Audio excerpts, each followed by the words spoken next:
It comes after the government previously committed to boosting R&D spending to £22 billion annually by 2024 to 2025. But a 3-year delay to this target could be on the cards. Leading UK science figures and institutions have warned how important meeting the government's original target is. Speaking at the Science and Technology Committee, Sir Adrian Smith, Chair Executive of the Alan Turing Institute and President of the Royal Society, said, "There is going to be a signal sent at the end of the spending review.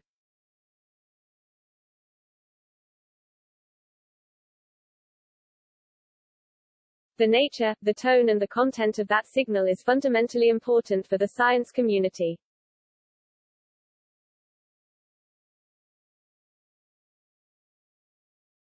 If we don't have a clear signal that the funding is going to come in behind the rhetoric and the aspiration, we're not going to get that leverage of private investment.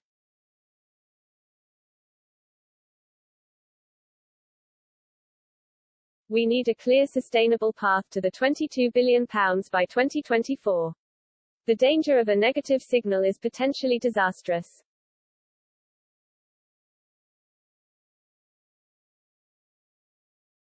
Sir Paul Nurse, also President of the Royal Society and Chief Executive and Director of the Francis Crick Institute, told the committee that this boost to funding would bring spectacular benefits to British science.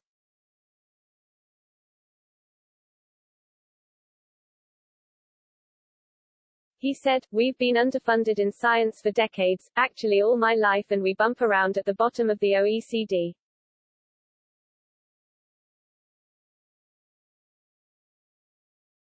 If we had money, we would be absolutely spectacular at science."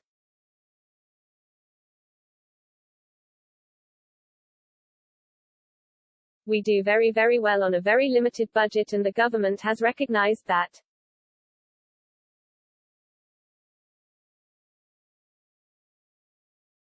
In March last year, Chancellor Rishi Sunak announced plans to double the UK's spending on R&D.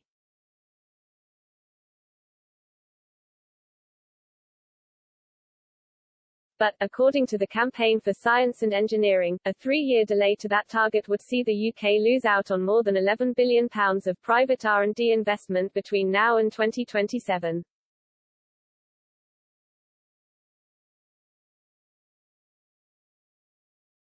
Mr Johnson's former advisor Dominic Cummings has hit out at the government for scrapping the pledge, and warned him of turning his back on Leave votes.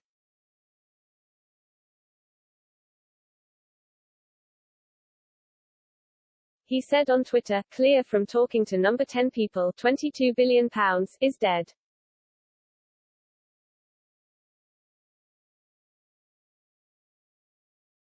PM stealing money previously aimed at R&D for gimmicks, plug holes.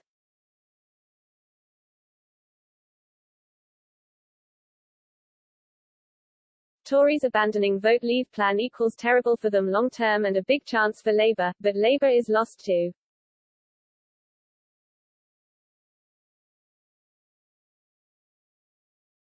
The original funding pledge was part of Prime Minister Boris Johnson's plans to make the UK a science superpower.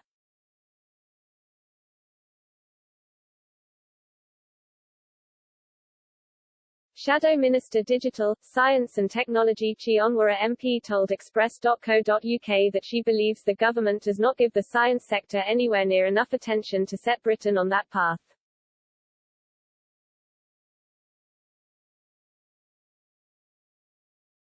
She said, 1.7% spending on science, which is where we are, is near the bottom of the OECD, Organization for Economic Cooperation and Development.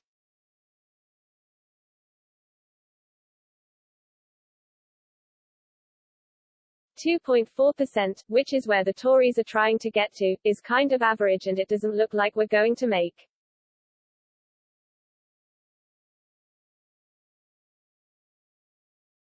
If we're aiming for average and we're not even going to make that, then the government is not going to meet its commitment of becoming a science superpower.